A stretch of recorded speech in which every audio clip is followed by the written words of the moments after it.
فرمایا من ارادہ، جو یہ ارادہ کرتا ہے، جو یہ چاہتا ہے ان یکون اقوی الناس، لوگوں میں سب سے زیادہ طاقتور بن جائے۔ اب آپ اندازہ لگائیے یہ قول کس کا ہے؟ رسول اعظم صلی اللہ علیہ وسلم۔ آقا کریم صلی اللہ تعالی علیہ وسلم کو اللہ عز و جل نے طاقتور بھی بنایا، اور میرے آقا کی طاقت کا عالم تو یہ ہے کہ اشارہ کر دے تو چاند کے 2 ٹکڑے ہو جائیں، اشارہ کر دے تو ڈوبا ہوا سورج پلٹ آئے۔ اتنی طاقت میرے آقا صلی اللہ علیہ وسلم۔ اب وہ رسول اعظم صلی اللہ علیہ وسلم فرماتے لوگوں میں اگر کوئی یہ چاہتا ہے کہ طاقتور بن جائے تو ظاہر سی بات ہے کہ وہ جو نسخہ عطا فرمائیں گے وہ کتنا عظیم ہوگا۔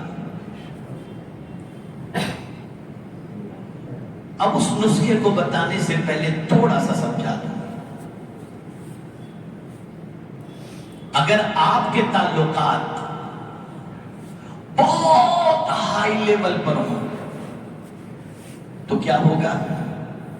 وہ ہائی لیول پر جو بندہ ہوگا اس کے اختیارات ہوں گے، وہ کسی کو فون کر کے کام ہو جائے، وہ مال کی ضرورت ہو تو دے دے، آپ کا کوئی مسئلہ ہو تو حل کر دے۔ تو آپ اس کو پہلے طاقتور دیکھیں گے تو اس سے تعلق قائم کریں گے۔ اب ایک آرڈینری انسان کے پاس کچھ ہے ہی نہیں تو آپ اس سے تعلق کیسے قائم کریں گے؟ اور اس سے آپ کا کیا فائدہ ہوگا؟ کچھ تو ہونا نہیں۔ اب حضور نے مینشن کیا کہ کائنات کے اندر اگر سب سے زیادہ طاقتور کوئی ہے تو اللہ ہے، اس سے زیادہ طاقتور کوئی ہے ہی نہیں، اور ساری کائنات اس کے دست قدرت میں ہے۔ وہی ہر چیز کا مالک ہے، وہی ہر چیز کا خالق ہے۔ زمین بھی اس کی اطاعت کرتی ہے، آسمان بھی اس کی اطاعت کرتا ہے، چرند و پرند بھی اس کی اطاعت کرتے ہیں، شجر و حجر بھی اس کی اطاعت کرتے ہیں۔ وہ اگر زمین کو حکم دے دے تو 35 سیکنڈ کے زلزلے کے اندر پورے شہر کو ملبے کے ڈھیر میں تبدیل فرما دے۔ وہ اگر آسمان کو حکم دے دے تو اس طرح سے موسلادھار برسے کہ بستی کی بستی تباہ ہو جائے۔ پتہ چلا سب سے زیادہ طاقتور کون ہے؟ جواب دیجیے اللہ۔ یہ آپ کا بھی عقیدہ ہے، میرا بھی عقیدہ ہے، سب کا عقیدہ ہے۔ اب حضور کیا فرماتے ہیں؟ میرے آقا صلی اللہ علیہ وسلم فرماتے ہیں من اراد ان یکون اقوی الناس، جو لوگوں میں سب سے زیادہ طاقتور بننا چاہتا ہے فَلْيَتَوَكَّلْ عَلَى اللَّهِ، وہ اپنے رب پر بھروسہ کر لے، اللہ پر بھروسہ کر لے، اللہ کو کارساز حقیقی بنا لے، مان لے، اور اس طرح سے اللہ پر بھروسہ کرے کہ فرمایا گیا جس طرح پرندے بھروسہ کرتے ہیں کہ نہ ان کا کوئی گھر ہے، نہ ان کے اگلے دن کا کھانے کا کوئی اسٹاک ہے، صبح بھوکے نکلتے ہیں، شام کو پیٹ بھر کر کے آ جاتے ہیں۔ اے پرندوں، کل کی فکر کیوں نہیں کرتے؟ تو جواب ملے گا جس نے پیدا کیا ہے اس پر ہمیں بھروسہ ہے کہ جس نے آج رزق عطا فرمایا وہ کل بھی ہمیں روزی عطا فرمائے۔ اللہ پر بھروسہ، اللہ پر کامل یقین، ایسا توکل اپنے پروردگار پر کریں۔ اور توکل ہر کوئی نہیں کر سکتا، بھروسہ اعتماد ہر کوئی نہیں کر سکتا۔ قرآن نے کہا وَعَلَى اللَّهِ فَلْيَتَوَكَّلِ الْمُؤْمِنُونَ، اللہ پر بھروسہ ایمان والا ہی کیا کرتا ہے۔ جس کے سینے میں ایمان ہوگا وہ ہزار اس کے سامنے مسائل کے پہاڑ اور مسائل کے پہاڑ کھڑے ہوں، وہ اپنے رب پر اس طریقے سے بھروسہ کرے گا کہ میرا رب سب سے زیادہ طاقتور ہے، وہ چاہے تو سمندر میں راستے پیدا کر دے جو اس کے دست قدرت میں. آئیے میں آپ کو ایک واقعے کے ذریعے سمجھاؤں. حضرت ابراہیم علی نبینا علیہ الصلوۃ والتسلیم کے لیے نمرود نے آگ جلائی. بہت غور سے سنیں اور ایک نبی کا اپنے رب پر کیسا بھروسہ ہے اسے محسوس کریں. آگ جلائی گئی حضرت ابراہیم علیہ السلام کو اس میں ڈالنے کے لیے. پروردگار نے حضرت ابراہیم علیہ السلام کی بارگاہ میں جبریل امین کو بھیجا. جاؤ جبریل میرے خلیل سے پوچھو کوئی تمنا ہے. سچویشن کتنی ورسٹ ہے آپ دیکھیں. حالت یہ ہے کہ آگ کے اندر زندہ ڈالنے کا پلان، آگ تیار ہو چکی ہے اور ایسا فرشتہ آ کر کے کہہ رہا ہے کہ جس کو اللہ نے یہ طاقت دی ہے کہ میں آپ کو کیا بتاؤں. اتنی طاقت حضرت جبریل امین علیہ الصلوۃ والتسلیم کو اللہ نے دی ہے کہ حضرت یوسف علیہ السلام کو جب ان کے بھائیوں نے کنویں سے نیچے پھینکا، حضرت جبریل سدرۃ المنتہا پر تھے. انہوں نے وہاں سے سفر شروع کیا. حضرت یوسف کے کنویں میں نیچے پہنچنے سے پہلے انہوں نے اپنے پر میں اٹھا لیا. اتنی طاقت ہے حضرت جبریل امین علیہ السلام.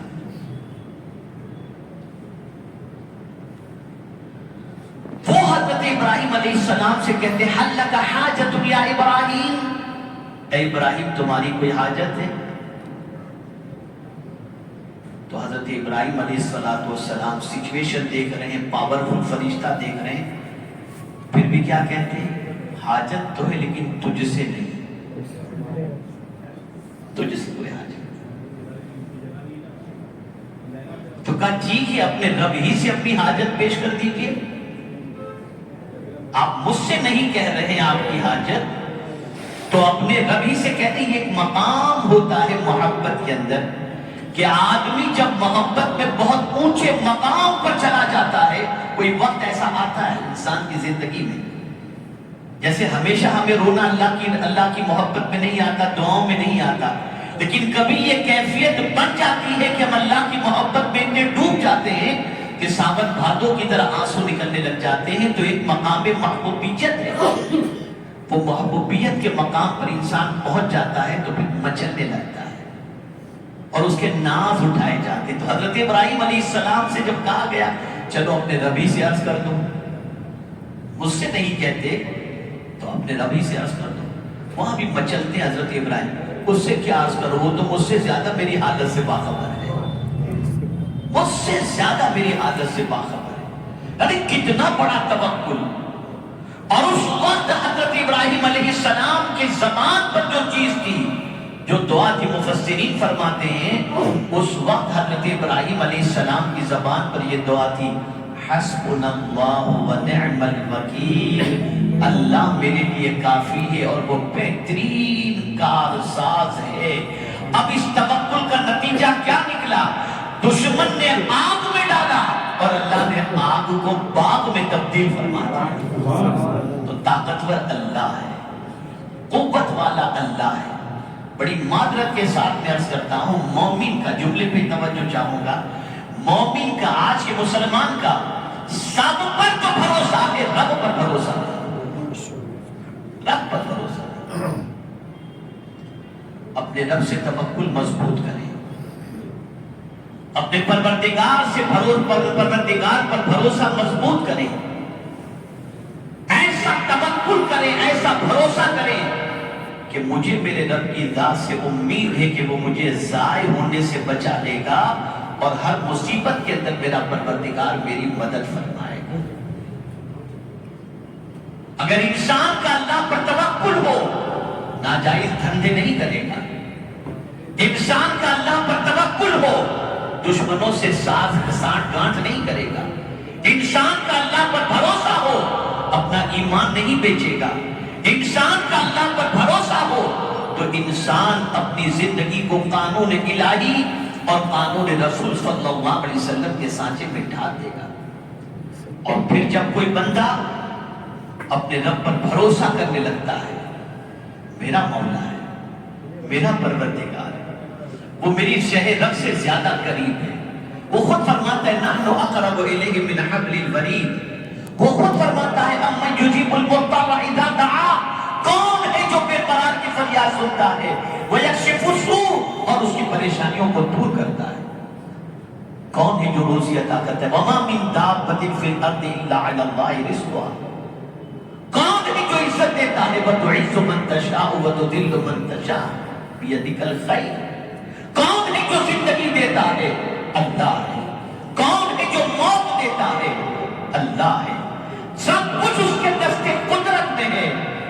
اور ایک آخری بات عرض کر کے میں آپ کی توجہ کو اور آپ کے ایمان کو پختہ کر دوں، تاکہ آپ قرآن کی اس آیت کی روشنی میں اپنے رب پر بھروسہ کر کے کمزور نہیں، حضور کے فرمان کی روشنی میں طاقتور بن جائیں۔ آپ نے کسی منسٹر پر بھروسہ کیا تھا، اس سے آپ کے تعلقات تھے، کسی مالدار پر بھروسہ کیا تھا، اس سے آپ کے تعلقات تھے، کسی بہت بڑی پہنچ والے سے آپ کے تعلقات تھے، اس پر آپ کا بھروسہ تھا، لیکن وہ پرماننٹ زندہ رہے گا؟ اب جواب دیجیے مجھے، جواب دیجیے، نہیں نا، موت تو آنی ہے، آپ اس کے بھروسے پر کام کر رہے تھے، موت آ گئی، اب ہم کیا کریں گے؟ تو پتا چلا جتنے انسانوں پر تم بھروسہ کرتے ہو وہ مر جانے والے ہیں، کوئی زندہ رہنے والا نہیں، ایسے پر بھروسہ کرو جس کو کبھی موت آنے والی ہے ہی نہیں، اور وہ ذات کون سی ہے؟